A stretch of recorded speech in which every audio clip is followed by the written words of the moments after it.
So, good morning, Gary. Today we're with the President of the American Dental Association, which is the dental association representing all dentists in this country, a remarkable organization that has been able to engage dentists in this country for a long, long time. Gary, good to spend time with you. Give Kids a Smile. What does it mean to you? It means a lot to me. I've been working with Give Kids a Smile for probably 10 years now. Right. And when I was on the Board of Trustees, I was the liaison to the Give Kids a Smile committee. Yeah. And been all the way from the beginning through NASCAR and now where we are today. It's such a remarkable program that started with such humble beginnings that has grown to such epic proportion. That's fantastic, Gary. You know, dentists are so philanthropic. Dentists want to make a difference to healthcare, and it's great to see the large number of dentists that are giving their time and their auxiliaries in their offices to helping children in this country access oral care. Yes, over the last 15 years, we've had over 500,000 volunteers. Fantastic. And we've treated over 5.5 million children. Through the Give Kids a Smile program. It is the largest charitable children's dental health program in the United States, and it just grows and gets bigger and bigger every year. We could not do it without the support of industry. The industry has really helped us, and our main sponsors, of course, Henry Schein and Colgate and Cavo Kerr, have been with us all along, and you'll never know how much we appreciate you. That means a lot, Gary. I will say that something that is misunderstood very often is the notion that industry and the profession can collaborate, and this is an example where if we want to make a difference for society, we can find a way to ensure that we all work together for a better world. I think you're so right, and even your foundation is Henry Schein Cares. That says a lot right there. And industry and the ADA have been working together for years and years, yes. Kind of under the cover sometimes. Yes. A lot of people don't realize how much we do together. But industry has been a great support. And like I said, we could not do this without you. So what motivates you? You, of course, have a practice. You put so much time into the profession. Why? Because it has been so good to me. It's afforded me a lifestyle that I never thought I would attain when I was growing up. It educated my children. It has given me the opportunity to actually make a difference and help people. And that is my main motivation. I think the notion of making a difference, helping people, and alignment with the profession is what motivates dentists. Right. There are ways in which, of course, dentists that go through an extremely complex education could actually have other kinds of professions and make more money, but dentists are motivated to helping people, and that's my great admiration for your profession.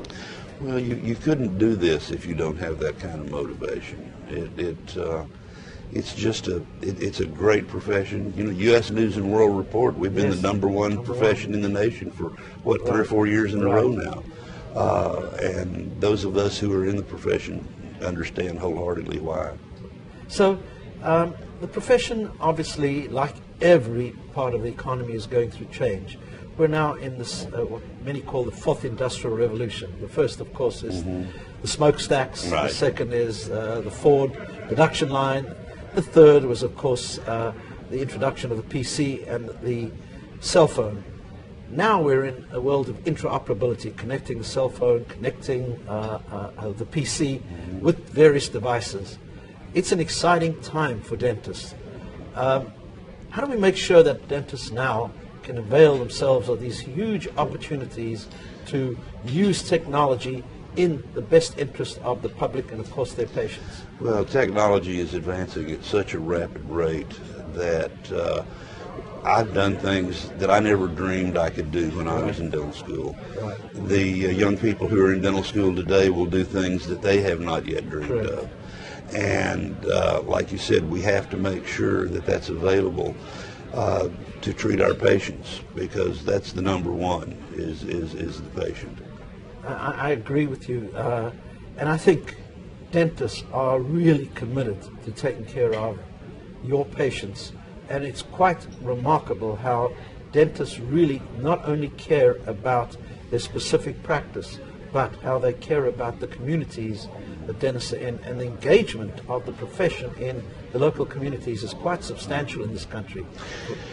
Yes, it is, and most dentists are people. Yes. They like Correct. people. They Correct. like to get involved. They like to make a difference. And not only can you make a difference in your office, you can make a difference in your community. Correct. And a lot of us feel driven to do that. Right. I think now we have several dentists in Congress. Right. We have 4 now. That's phenomenal. I think that's one of the biggest lobbies. So, or caucuses, I mean. But, I'm only kidding. But it's terrific to see all these dentists now giving back to their communities and serving the country. Right. And you never used to hear of that. You never used to hear of a dentist in Congress. Well, Congress was all attorneys, you know, Right. and state legislatures. And now all the other professions are getting involved. We have, in Louisiana, we have a physician who's our senator. You know, and he's been very supportive of the dentist, and he's been very supportive of helping us do what we need to do to take care of our patients. So the notion of oral care being directly tied in to healthcare in general. We know that people you see a dentist, and studies have come out in the last decade, have a far better quality of life. For example, women that see a dentist have a better experience with obstetrics. We know that there are similar statistics with respect to diabetes patients, with respect to cardiac, pulmonary. What can we do to make sure that the U.S. population understands that seeing a dentist is so critical for healthcare in general? We're collaborating with physicians now, with internists and general practice physicians, especially with patients with diabetes. Right. Because it can make such a difference in the outcome of that patient. Not only do they live a better life, there's tremendous savings in healthcare dollars through that. And pulmonary disease, cardiac disease, it's all interrelated. And the healthier your mouth is, the healthier your whole body. You can't have a healthy body if you don't have a healthy mouth. Correct. We need to get the word out. Right. And I think growingly insurance carriers are understanding it. They are. The elected officials are understanding it. So how do we really make sure in the end that society in general appreciates the work that is associated with good oral care, and the dentists of this country are definitely providing the good quality oral care to the American people? Well, one of the things that helped us a lot this year was what we call Flossgate, where CNN came out and said flossing shows no proven positive effects. It brought it to top of the consumer's mind, and it gave us a chance to get out in several different outlets and make our case and tell them how, no, this is right, this is what we do. It actually turned out to be a positive. Well, I think that's terrific.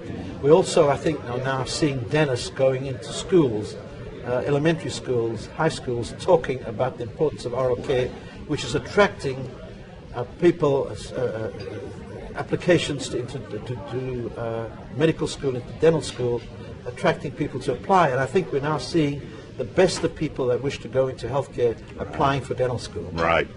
We have, I know in Louisiana we have more students apply for dental school than we do for med school. Well, that's fantastic, and so it should be. And but we are working with the medical schools. We have 3 medical schools in Louisiana, and we're working with every one of them. In fact, we have a dentist who is the chancellor of one of the medical schools, Golly in Shreveport. Yes. He's an oral surgeon, and he is made sure that gets into the curriculum, that these internists and these general practice physicians understand the importance and understand the benefits. So it starts them off in school, and when you do that, we have a head start right there. Fantastic. I think that's terrific. If you had one message to provide to the American public, if there was one line, one series of concepts that you wanted to communicate to the American public on oral care? Oh gosh, there's so many things I'd like to communicate, but the one thing that I would like to communicate is that it's so easy. You know, brush your teeth 2 minutes twice a day. Right. That's the Give Kids a Smile theme right there. Right. And see a dentist regularly. Right. Take care of small problems before they get to be big problems, and you'll have a much healthier mouth, and you'll have a much healthier lifestyle overall. I think the whole idea of wellness prevention is so important. Don't go and see a dentist the first time when you have pain. Right. You can prevent the pain by seeing a dentist regularly. Right. Prevention, the whole hygiene world is so, so important. We do that, we have a healthier lifestyle. You're so right. And I think there are many challenges with the profession today, in particular finding a way for dentists to actually afford technology. And I think together with the ADA we can find ways to introduce meaningful technology into the dental office so that the dentists can use interoperability to take care of patients. I think you're right. We have, as we were talking about before this, technology is coming down. The cost of it is coming down, just like with everything else. Correct. I remember the first intraoral camera that Sony put out was $25,000. Correct. And now what are they? 150, 200, something like that. Absolutely. And I think we will get to there with everything else. And I think once we do, it will help us do much better work for our patients. Right. And it's a very exciting time to be a dentist Very. because now dentists have so many more tools. And I think we have the ability of social media to communicate to the public the importance of oral care. That's true. So it's a very, very exciting time to be a dentist. I admire the time you and your colleagues at the ADA are putting into serving the public. And so thank you for what you're doing at the American Dental Association for the American people. Well, thank you so very much. I appreciate your efforts. Thank you, Gary. Thanks.